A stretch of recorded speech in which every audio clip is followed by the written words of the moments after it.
Renungan pagi, Yesus nama di atas segala nama oleh Ellen G. White, 26 September 2024. Mari kita berdoa.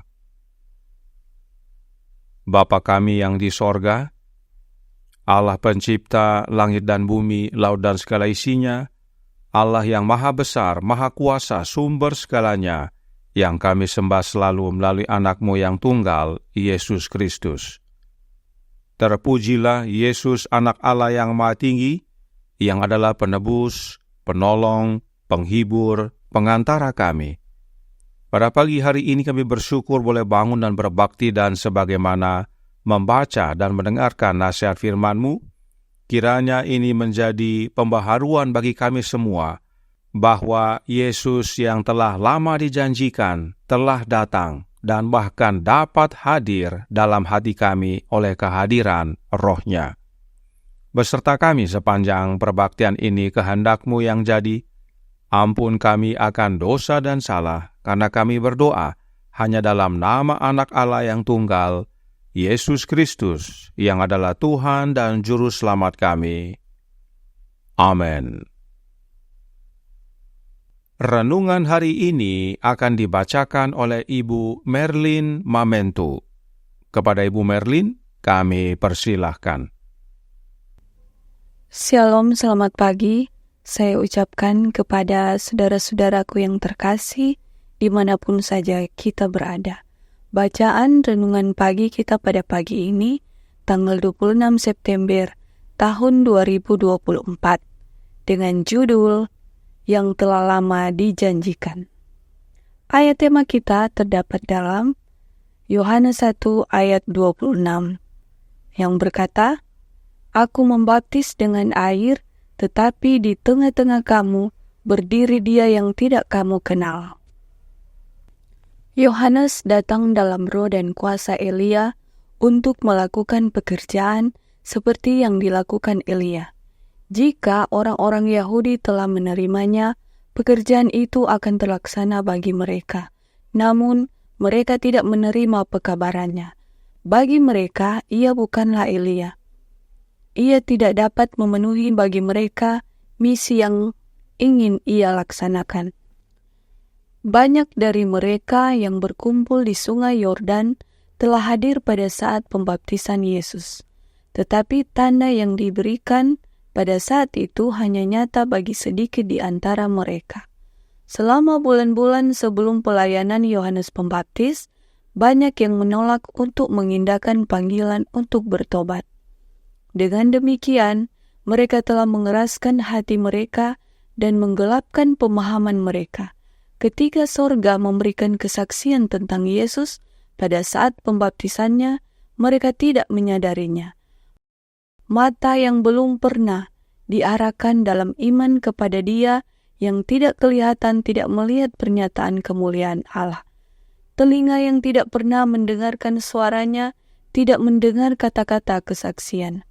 Begitu juga sekarang, seringkali kehadiran Kristus dan para malaikat yang melayani dinyatakan dalam perkumpulan umat, namun masih banyak yang tidak mengetahuinya. Mereka tidak melihat sesuatu yang luar biasa, namun bagi sebagian orang, kehadiran Juru Selamat dinyatakan. Kedamaian dan sukacita menggetarkan hati mereka. Mereka dihibur, dikuatkan, dan diberkati. Orang-orang yang diutus dari Yerusalem telah bertanya kepada Yohanes, "Mengapakah engkau membaptis?" Dan mereka menunggu jawabannya. Tiba-tiba, saat pandangannya menyapu kerumunan, matanya menyala, wajahnya berseri-seri, seluruh keberadaannya diaduk dengan emosi yang dalam. Dengan tangan terentang, ia berseru, "Aku membaptis dengan air, tetapi di tengah-tengah kamu berdiri Dia yang tidak kamu kenal, yaitu Dia yang datang kemudian daripadaku. Membuka tali kasutnya pun aku tidak layak." Yohanes 1 ayat 26 dan 27. Pekabaran itu jelas dan tegas yang harus disampaikan kembali kepada Sanhedrin. Perkataan Yohanes tidak dapat ditujukan kepada siapapun kecuali kepada Dia yang telah lama dijanjikan. Mesias ada di antara mereka. Dengan takjub, para imam dan penguasa memandang sekeliling mereka, berharap untuk menemukan Dia yang telah dibicarakan Yohanes. Namun, Dia tidak dapat dibedakan di antara orang banyak. Ketika pada saat pembaptisan Yesus, Yohanes menunjuk kepadanya sebagai anak domba Allah, terang baru dipancarkan atas pekerjaan Mesias. Pikiran sang nabi diarahkan kepada perkataan Yesaya, seperti anak domba yang dibawa ke pembantaian. Yesaya 53 ayat 7. The Desire of Ages, halaman 135 dan 136. Demikianlah bacaan renungan pagi kita pada saat ini. Tuhan Yesus memberkati. Terima kasih atas penata layanan Ibu Merlin. Tuhan Yesus memberkati. Selamat pagi saudaraku dalam Tuhan. Yesus berkata dalam Yohanes 5 ayat 37 yang berbunyi, Bapa yang mengutus aku, Dialah yang bersaksi tentang aku. Kamu tidak pernah mendengar suaranya, rupanya pun tidak pernah kamu lihat. Perkataan Yesus ini ditujukan kepada orang-orang Yahudi yang berusaha membunuh Dia. Yesus menyatakan bahwa mereka tidak pernah mendengar suaranya Bapa dan tidak pernah melihat bentuknya Bapa. Dalam versi King James dikatakan, nor seen his shape. Shape artinya bentuk. Dan yang Yesus maksudkan adalah pada peristiwa pembaptisannya di Sungai Yordan, bahwa suara yang berbicara dan bentuk yang turun pada waktu Yesus dibaptis adalah suara dan bentuk Bapanya. Ingat ayatnya dalam Matius 3 ayat 16 dan 17 yang berbunyi, Sesudah dibaptis, Yesus segera keluar dari air dan pada waktu itu juga langit terbuka dan ia melihat Roh Allah seperti burung merpati turun ke atasnya. Lalu terdengarlah suara dari sorga yang mengatakan, Inilah anakku yang kukasihi, kepadanyalah aku berkenan. Saudaraku dalam Tuhan, Yesus menyatakan bahwa Roh Allah yang seperti burung merpati itu adalah Bapa, dan suara yang berbicara itu adalah suara Bapa. Itu sebabnya Roh Nubuat berkata dalam The Review and Herald, tanggal 26 Maret tahun 1901 paragraf 6, dikatakan, Bapa yang mengutus aku, Dialah yang bersaksi tentang aku. Pada saat pembaptisan, Roh Kudus turun ke atas Kristus, dan suara Allah berkata, Inilah anakku yang kukasihi, kepadanyalah aku berkenan. Namun, orang-orang Farisi tidak mendengar suara itu. Mereka tidak melihat Roh Allah seperti seekor merpati yang melayang-layang di atas juru selamat. Kamu tidak pernah mendengar suaranya, rupanya pun tidak pernah kamu lihat. Jelas bahwa Yohanes 5 ayat 37 tadi adalah perkataan Yesus kepada orang-orang Yahudi, yaitu orang-orang Farisi, yang tidak mendengar suara Bapa dan tidak melihat bentuk Bapa yang turun oleh kehadiran Roh-Nya dalam bentuk seperti burung merpati. Ini kebenaran vital.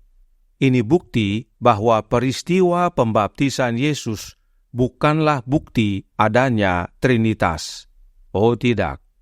Yesus sendiri berkata bahwa baik suara dan bentuk adalah suara dan bentuk Bapanya. Sebab Bapa sendiri yang utus Yesus. Tetapi orang-orang Farisi tidak lihat dan tidak mendengar. Karenanya mereka tidak mengenal Dia yang sudah lama dijanjikan. Renungan hari ini berkata dalam Jesus Name Above All Names, halaman 284 paragraf 3. Banyak dari mereka yang berkumpul di Sungai Yordan telah hadir pada saat pembaptisan Yesus. Tetapi tanda yang diberikan pada saat itu hanya nyata bagi sedikit di antara mereka. Selama bulan-bulan sebelum pelayanan Yohanes Pembaptis, banyak yang menolak untuk mengindahkan panggilan untuk bertobat. Dengan demikian, mereka telah mengeraskan hati mereka dan menggelapkan pemahaman mereka. Ketika sorga memberikan kesaksian tentang Yesus pada saat pembaptisannya, mereka tidak menyadarinya. Hanya sedikit yang melihat tanda yang terjadi saat Yesus dibaptis. Mayoritas tidak melihat, dan salah satu yang melihat dan mendengar adalah Yohanes Pembaptis.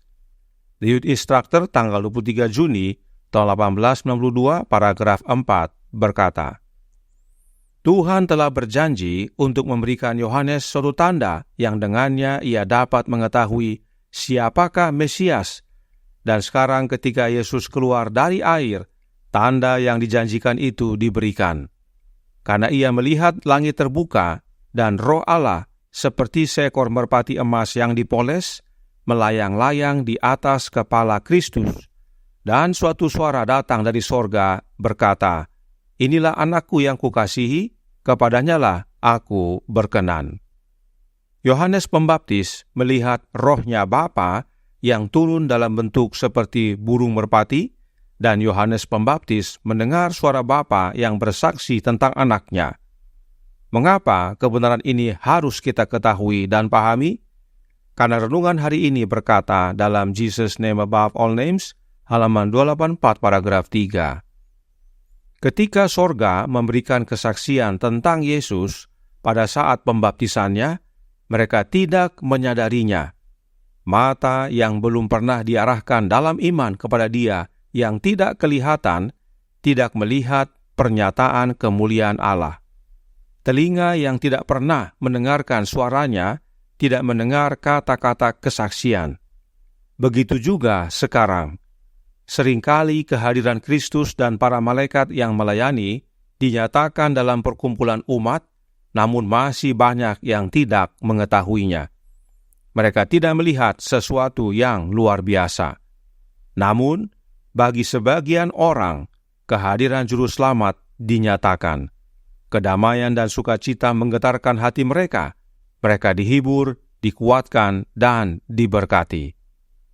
Sebagaimana di zaman Yesus, hanya sedikit yang melihat bentuk rohnya Bapa dan mendengar suaranya Bapa. Demikian juga sekarang, hanya sedikit yang menyadari kehadiran Kristus dalam hati. Dan hanya mereka yang menerima Yesus dalam hati yang dihiburkan, sebab Yesuslah Sang Penghibur. Mereka juga yang dikuatkan dan diberkati. Bagaimana dengan saudara? Adakah saudara percaya bahwa Yesus hadir dalam hati saudara oleh kehadiran rohnya yang disebut Roh Kristus? Ingat tadi, Yohanes 5 ayat 37 diakhiri dengan koma. Artinya, masih ada kalimat lanjutan.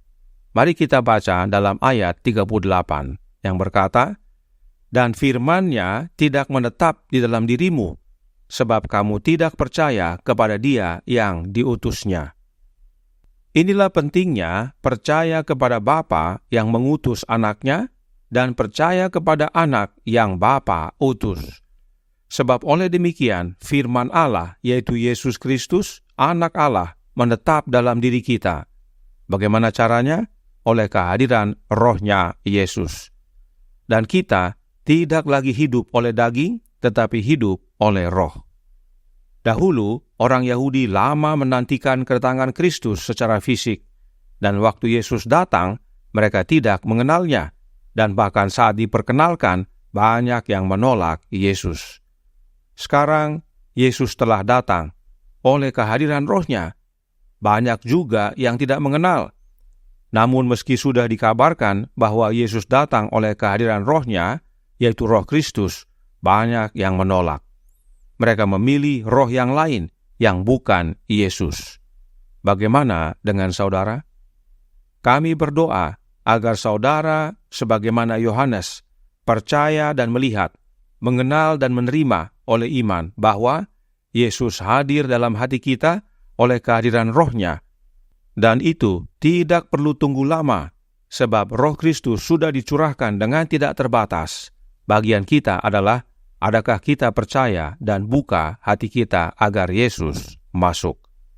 Tuhan memberkati, saya bawa dalam nama Yesus. Amin. Mari kita berdoa. Bapa kami yang di sorga, Allah pencipta langit dan bumi, laut dan segala isinya, Allah yang maha besar, maha kuasa, sumber segalanya, yang kami sembah selalu melalui anak-Mu yang tunggal, Yesus Kristus. Terima kasih atas kebenaran indah dan vital pada pagi hari ini, bahwa pada waktu Yesus dibaptis, Roh Allah yang turun dalam rupa seperti burung merpati adalah rohnya Bapa, dan suara yang berbicara, yang menyaksikan tentang anaknya adalah suara Bapa. Hanya sedikit yang melihat dan mendengar, dan ini terjadi juga di zaman sekarang ini. Hanya sedikit yang menerima kehadiran Kristus dalam hidup mereka. Karenanya, biarlah pekabaran pada pagi hari ini menjadi pembaharuan bagi kami semua, agar kami mau melihat dengan iman dan menerima oleh iman Yesus Kristus yang hadir oleh kehadiran Roh-Nya dalam hati kami, sehingga kami pun menerima pembaharuan dalam hidup ini. Sebab Kristuslah Sang Penghibur yang hadir dalam hidup kami, menuntun kehidupan kami hingga nanti Dia datang kedua kali menjemput kami yang setia masuk ke dalam kerajaan sorga. Beserta kami sepanjang hari ini kehendak-Mu yang jadi, ampun kami akan dosa dan salah, karena kami berdoa hanya dalam nama Anak Allah yang tunggal, Yesus Kristus, yang adalah Tuhan dan Juru Selamat kami. Amin.